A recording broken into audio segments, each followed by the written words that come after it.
Hello everyone and welcome to another video. Now please excuse the fact that I am profusely sweating. It's been about 2 months of straight heat here in the UK. We haven't had a drop of rain in who knows how long. But nonetheless, I can't let that stop me from making videos. So let's get into it. And today I want to talk about something that hopefully I found online. Now, ever since making that GTX 780 Ti Lightning video where we took a look at the MSI version of the card, one of the rarest graphics cards in existence, I've had a little bit of a taste for hunting down rare pieces of hardware, CPUs, GPUs and even computer systems. Today, while browsing one of my favourite sites, uk.webuy.com or CEX here in the UK, and looking for some great deals on graphics cards, I came across what I thought was a GTX 560 Ti 2-win edition. Now these cards from EVGA are pretty rare because they combine two GTX 560 Ti's on a single board. So you've essentially got two 560 Ti's in SLI without having to have two cards in your system, and in theory they should outperform the likes of an older GTX 580. However, I received the package today and I have my suspicions, as you can see here on the invoice. It does say GTX 560 Ti 2-win edition, if you can see that.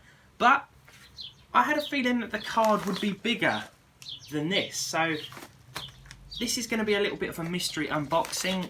Maybe, just maybe, there's a 560 Ti 2-win edition in here. But let's go ahead and undo the package, see what we've got. Hope and pray that it is what it says it is. But if not, you know the drill. We're going to benchmark whatever card is in here anyway. So let's crack into it and see what we've got. Bad news. Unfortunately we don't have the 2-win edition, as you can quite clearly see. This is the MSI Twin Frozer 2 edition.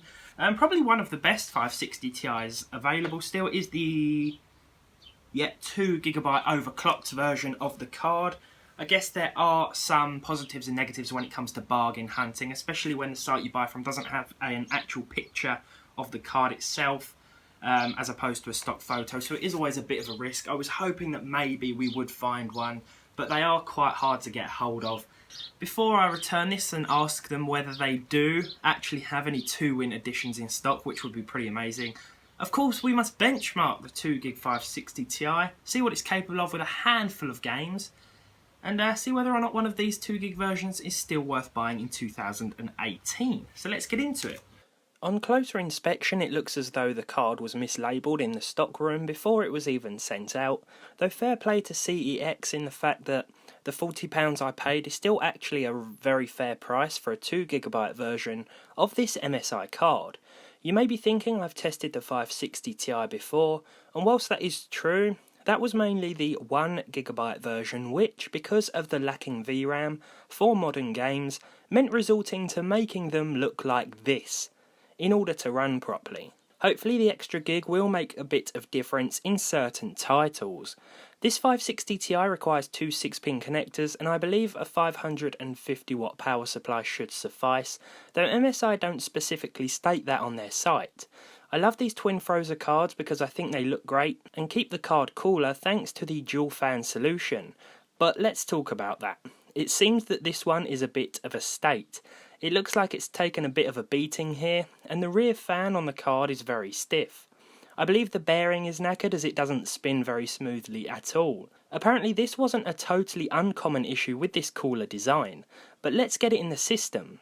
As most of you probably know by now, the test PC consists of a Ryzen 5 1600, 8GB of 2400MHz DDR4 RAM, and a 650W Corsair power supply. It seems that that stiff second fan doesn't work altogether, but this didn't affect the idle temperatures too badly, so we'll have to keep an eye on those in games. So what can a 2GB 560 do in modern titles? Well, let's start with Assassin's Creed Origins. So here we are, and I decided to take a little walk around this town here, both inside the town itself and wandering into the outskirts to get a sort of variation on that overall frame rate. As you can see, we haven't had to modify the resolution too much in order to get this game to run. I've just set it to 720p with the low settings in order to achieve an average of above 30 frames per second, and as you can see the card isn't quite being maxed out, though it is certainly being put to good use here in this game.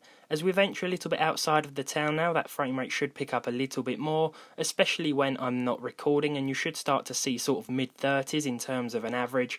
But even when you get into combat situations, the frame rate does hold steady, which is important in a game like this, where there's constantly action going on screen. I've decided to target 30 FPS today because I feel that 60 for an older GPU like this one is a little bit unrealistic, and 30 is a lot more achievable, I found. Having said that, we were actually able to achieve a solid 60 FPS in Battlefield 1 when I set the game to low and kept the resolution at 1080p.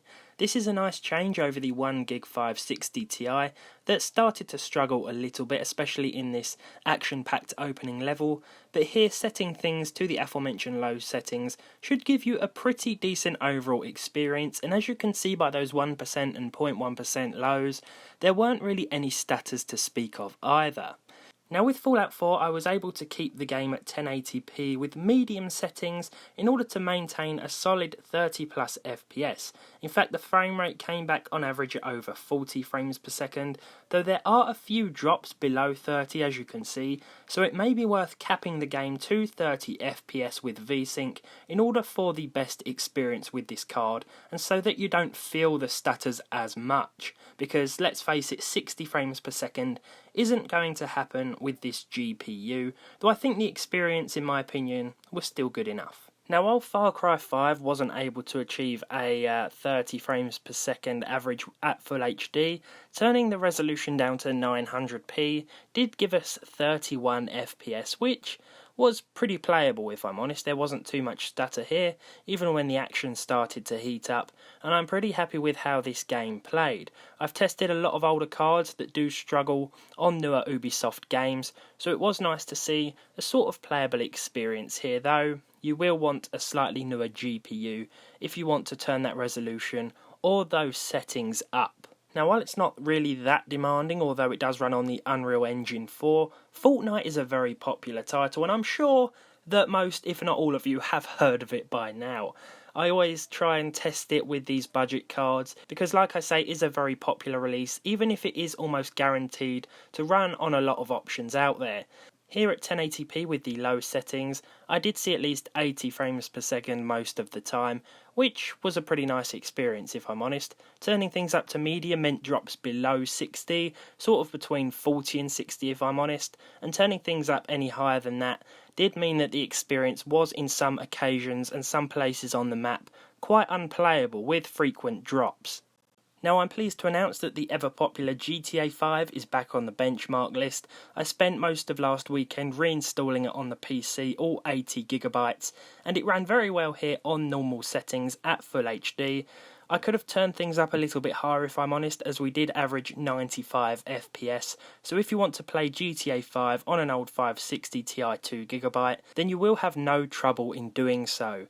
Now one of the best looking games in my opinion of recent times is Kingdom Come Deliverance, and when it came out it was quite a pain to run due to optimization and graphical issues, though it has seen a few patches recently which have really improved things.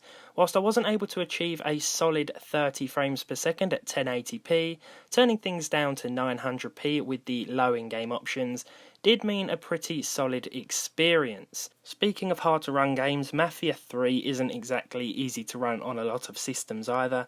This again suffered from performance issues, though it has been improved in recent months with patches. Here at 900p, just like in Kingdom Come, the game did run quite well at 30 frames per second, though it did drop to the mid-20s in certain areas of the map. Mafia 3 pretty much runs exactly the same as Kingdom Come Deliverance on a 560 Ti. Now it's a slightly old one, but Metro Last Light Redux always challenges older hardware, and here on the 560 Ti it ran just fine with the medium graphical settings. When I first fired it up, the game defaulted to very high. I think that was what I set the game to the last time I played it, and at those settings it really wasn't all that playable, but turning things down to medium, turning AF to ×4 rather than ×16 definitely gave us a nice bump in frame rate, and SS AA, I believe is the option, is also switched off as well to guarantee us the most frames. Another newly released title from Ubisoft that I simply can't stop playing is The Crew 2. It basically gives you a whole open world America to play with.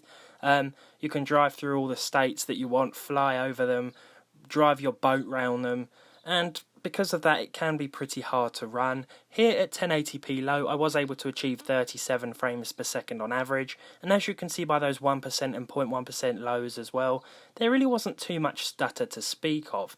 Another popular Battle Royale title is of course PUBG. This also ran quite well on this card at 1080p Full HD resolution, averaging over 30 frames per second most of the time. Remember, for 60 FPS and modern games, a 560 Ti 2GB really isn't going to be for you. Having said that, I'm a little bit disappointed I didn't get the 2-win SLI card, but I was definitely asking a little bit too much for the price. But even so, for a 560 Ti 2GB, I think I did pretty well in terms of the price for a card that can still run a lot of modern games with reduced settings and 30 frames per second. So while this video never intended to start out as a 2GB 560 Ti review, that's sort of what it became, and I hope it gives you a rough idea of what that card can do in modern gaming. As for this video, I hope you've enjoyed it. If you did, leave a like on it, leave a dislike if you didn't, subscribe to the channel if you haven't done so already, and hopefully I'll see you all in the next one.